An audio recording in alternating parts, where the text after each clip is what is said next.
Hello friends, स्वागत है आप सभी का एक बार फिर से मेरे यूट्यूब चैनल पे। दोस्तों, आज की इस वीडियो में हम लोग एनसीईआरटी क्लास 9 का एक्सरसाइज 1.2 का सॉल्यूशन करने वाले हैं। ठीक है, तो इससे पहले वाले वीडियो में इस चैप्टर से रिलेटेड जो भी थ्योरी था हम लोगों ने पढ़ चुका है। अब हम लोग एक्सरसाइज 1.1 सॉल्व करते हैं। तो इसका फर्स्ट क्वेश्चन कहता है, state whether the following statements are true और फॉल्स। ये बताना है कि जो स्टेटमेंट दिया गया है वो ट्रू है या फॉल्स है, और जस्टिफाई योर आंसर, और अपने आंसर के लिए जस्टिफिकेशन भी देना है। ठीक है, तो इसका फर्स्ट क्वेश्चन क्या है? फर्स्ट क्वेश्चन है, every irrational number is a real number, यानी कि टोटल जो इरेशनल नंबर है क्या वो रियल नंबर होता है? तो हम बोलेंगे हाँ, ये स्टेटमेंट क्या है, ट्रू है। कैसे समझते हैं? देखिए, रियल जो नंबर होता है वो टोटल कलेक्शन होता है रेशनल नंबर का और इरेशनल नंबर का, यानी कि सारा का सारा इरेशनल नंबर और रेशनल नंबर का जो कलेक्शन होता है, दोनों को एक साथ कलेक्ट करके जो नंबर बनता है उसे हम रियल नंबर बोलते हैं। ठीक है, तो स्टेटमेंट क्या था मेरा कि टोटल इरेशनल नंबर रियल है। हाँ, तो टोटल इरेशनल जो नंबर है वो रियल होगा, क्योंकि ये दोनों संख्या ही मिलके क्या बनता है, रियल नंबर बनता है। ठीक है, तो फर्स्ट स्टेटमेंट के लिए हम लोग क्या लिखेंगे कि ये क्या है, ट्रू है। और इसका जस्टिफिकेशन में क्या लिखेंगे, a real number is either rational और इरेशनल। रियल नंबर जो है या तो रेशनल होगा या इरेशनल होगा। तो फर्स्ट स्टेटमेंट मेरा क्या था, ट्रू था। चलिए आगे देखते हैं। सेकेंड क्या पूछ रहा है, every point on the number line, यानी कि कोई भी पॉइंट जो नंबर लाइन पे होगा, is of the form root under m, यानी वो रूट अंडर एम के फॉर्म में होता है। वेयर एम, जहां पे एम क्या है, इज अ नेचुरल नंबर। ठीक है, जहां पे m नेचुरल नंबर होगा। तो पहली बात, तो अगर नंबर लाइन की बात किया जाए तो टोटल नंबर नेचुरल ही नहीं होता नंबर लाइन पे। तो स्टेटमेंट तो पहले यहीं पे गलत हो रखा है, क्योंकि अगर कहा जाए तो 1 2 3 4 ये जो काउंटिंग नंबर इधर हम लिख रहे हैं ये नेचुरल होता है। फिर इसका निगेटिव भी होता है, -1 -2 -3 -4, और ये 0 होता है। तो एवरी पॉइंट और नंबर लाइन की बात करें तो हम यहां पे भी एक तो पॉइंट लिख सकते हैं ना, ये तो नंबर लाइन का ही पॉइंट है, 2.5 नंबर लाइन पे है, जो फ्रैक्शन के रूप में इसको लिखा जा सकता है या पॉइंट के रूप में लिखे हैं, ये भी तो नंबर लाइन पे है, लेकिन ये नेचुरल तो नहीं है। तो टोटल पॉइंट जो होगा रूट अंडर एम के फॉर्म में नहीं होता है, जो नंबर लाइन पे होता है। नेचुरल वाला हम ले सकते हैं, तो ये इधर का 1 2 3 तो हम रूट अंडर एम के फॉर्म में लिख सकते हैं, लेकिन 2.5 का क्या नेचुरल होगा? नहीं है, लेकिन ये नंबर लाइन पे तो है। इसी तरीके से नेगेटिव नंबर भी तो नंबर लाइन पे है। अगर नेगेटिव नंबर को हम रूट के फॉर्म में लिख दें, रूट अंडर 2 जैसे हम लिख देंगे तो 2i देगा, ये इमेजिनरी नंबर दे देता है, जो कि ये जो नेचुरल नंबर कहा गया है उसको फॉलो नहीं कर रहा। यानी कि नेगेटिव संख्या लिखेंगे, अगर यहाँ पे -4 -7 है, इसको रूट के अंदर लिख ले तो ये नेचुरल तो है नहीं, ये इमेजिनरी नंबर दे देगा, 7 आयोटा दे देता है। और इधर पॉइंट वाला लिखे तो ये भी नेचुरल नहीं है। तो ये कहना सही नहीं होगा कि टोटल जो पॉइंट है नंबर लाइन पे वो रूट अंडर एम के फॉर्म में होगा। ठीक है, तो इसके लिए हम क्या लिखेंगे, स्टेटमेंट क्या है, 2 नंबर फॉल्स है। क्यों फॉल्स है, इसका जस्टिफिकेशन भी देना पड़ेगा। तो जस्टिफिकेशन में हम लोग लिख दिया है, सिंस निगेटिव इंटीजर्स, यानी जो निगेटिव में नंबर है, can not be expressed as the square root, उसको स्क्वायर रूट के रूप में नहीं एक्सप्रेस कर सकते हैं, of any natural number, of any natural number. जैसे रूट अंडर -7 लिखेंगे तो ये इमेजिनरी नंबर दे देता है, वेयर i इक्वल टू होता है रूट अंडर -1। ठीक है, तो ये मेरा 2 नंबर क्वेश्चन का सोल्यूशन था, जो क्या है, फॉल्स है। अब इसका 3 है, स्टेटमेंट 3। चलो पहले स्टेटमेंट देख लेते हैं। क्या कह रहा है, एवरी रियल नंबर, यानी कि सभी का सभी real number, is an irrational. अभी ही पढ़े हैं कि रियल नंबर जो है 2 प्रकार के होता है, मतलब उसका 2 नंबर को मिलके बना हुआ है, या तो रेशनल या इरेशनल। जब ये दोनों चीजों से मिलके बना है, रेशनल और इरेशनल से, तो हम कैसे कह सकते हैं कि सिर्फ इरेशनल ही होगा रियल? कहने का मतलब मेरा ये है कि ये अगर रियल नंबर है तो उसमें तो रेशनल भी होगा और इरेशनल भी होगा।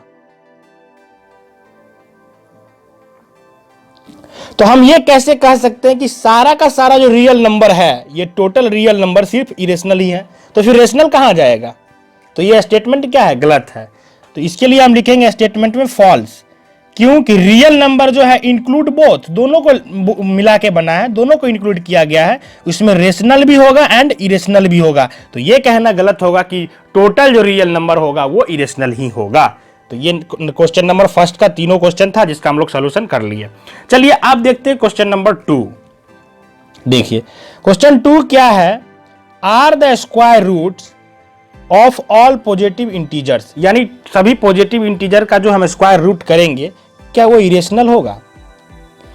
इफ नॉट, यदि नहीं, तो give an example of the square root of a number. तो आप स्क्वायर रूट ऐसा नंबर का एग्जांपल दीजिए that is a rational number, जो रेशनल नंबर होगा। ठीक है, देखिए पॉजिटिव इंटीजर की बात आ रही है तो नंबर लाइन पे जो संख्या लिखा जाता है 0 के बाद 1 2 3 4 5 6 ये चलता जाता है, ये सारा संख्या पॉजिटिव इंटीजर कहलाता है।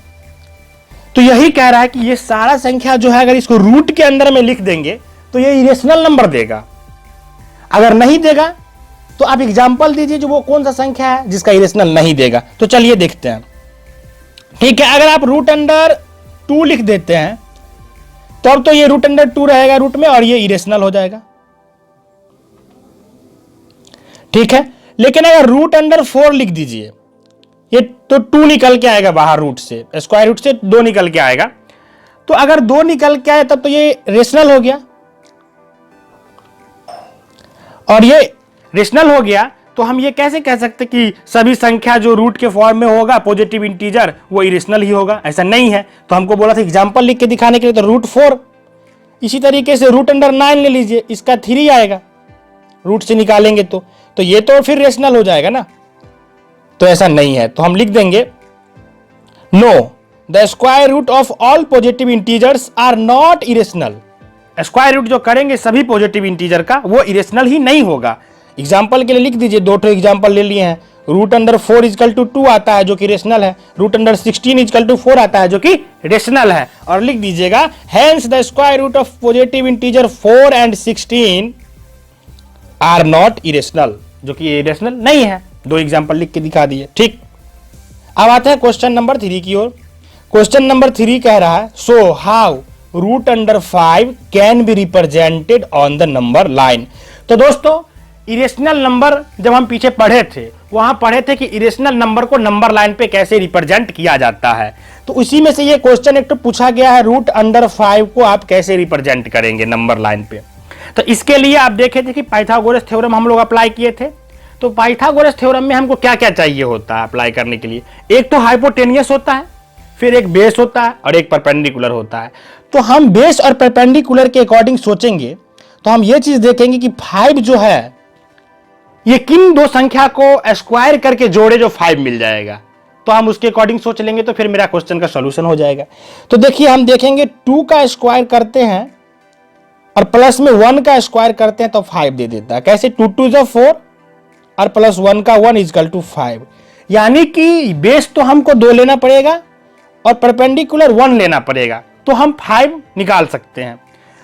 तो इसी अकॉर्डिंग से हम यहाँ पे A C square is equal to लिख दिए A B square plus B C square. वो कैसे लिखे हैं अभी देखते हैं, पहले नीचे फिगर बना लीजिएगा आप, उसके बाद इस चीज पर आप पहुंचिएगा। जैसे देखिए ये हम एक नंबर लाइन ले लिए, नंबर लाइन पे रूट 5 को दर्शाना है तो एक नंबर लाइन ले लिए। अब एक चीज हमको पता है कि 2 लेंगे और 1 लेंगे तभी जाके हम 5 बना सकते हैं।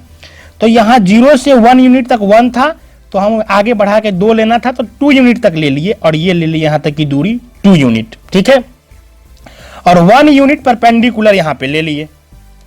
अब देखिए जब 1 यूनिट ये परपेंडिकुलर लिए हैं तो हमारे पास 2 और ये 1 बच गया, ये 2 हो गया बेस और ये 1 हो गया परपेंडिकुलर। तो हम इसका नाम दे दिए ए, यहाँ पे ए लिख दिए, यहाँ पे बी और ये सी। ठीक है, और यहाँ से हाइपोटेनियस मिला दिए। अभी हम इसको लेंथ के बारे में हमको नहीं पता है, लेकिन हमको ये पता है कि मेरा बेस 2 है और परपेंडिकुलर 1 है। तो अब पाइथागोरस थ्योरम लगा लीजिए। तो A C square is equal to A B square plus B C square. AC square is equal to 2 2 जा 4 और 1 का स्क्वायर इजकल टू 1, तो 4 1 ऐड करेंगे तो 5 हो जाएगा। तो AC स्क्वायर इजकल टू 5, तो AC इजकल टू क्या हो जाएगा, रूट अंडर 5। तो यही तो रूट अंडर 5 लाना था, तो रूट अंडर 5 हम लोग ला चुके हैं। तो यहां पे इसका मतलब है अगर ये 2 यूनिट बेस लेंगे, 1 यूनिट परपेंडिकुलर लेंगे और ये एंगल 90 डिग्री होगा, तब ये जो हाइपोटेनियस है ये रूट अंडर 5 आ जाएगा। अब ये जो लेंथ है ये रूट 5 को दर्शा रहा है, लेकिन इस लेंथ को तो हमको नंबर लाइन पे लिखना था। तो नंबर लाइन पे लिखने के लिए पॉइंट ए से सी तक की दूरी के बराबर एक आर्क खींचेंगे। यहां से दूरी नाप लीजिएगा और यहां पॉइंट ए से एक आर्क खींचिएगा। तो आर्क जब हम खींचेंगे तो वो इस तरीके से नीचे आके यहां पे मिलेगा। तो ये आर्क जो हम यहां से खींचेंगे वो ऐसे खींचेंगे और यहां पे आके मिलेगा, वहां पे रूट अंडर 5 होगा। तो इस तरीके से आप लोग किसी भी इरेशनल नंबर को नंबर लाइन पे दर्शा सकते हैं। हम पिछले वाले वीडियो में भी आपको ये करा चुके हैं। अब अगर आपको कोई डाउट है तो आप कमेंट करिए, और आप चाहते हैं कि हम दूसरे बुक का भी आपको सॉल्यूशन करवाएं तो वो भी आप कमेंट में लिखिए। अगर वीडियो अच्छा लगा होगा तो लाइक करिएगा और अपने दोस्तों के साथ शेयर करिए। ठीक है, फिलहाल के लिए इतना ही रहने देते हैं दोस्तों। अब आगे हम लोग पढ़ेंगे, इसका जो भी थ्योरी सेक्शन बचा हुआ है उसको अगली वीडियो में देखेंगे। तो फिलहाल के लिए इतना ही, बाय बाय।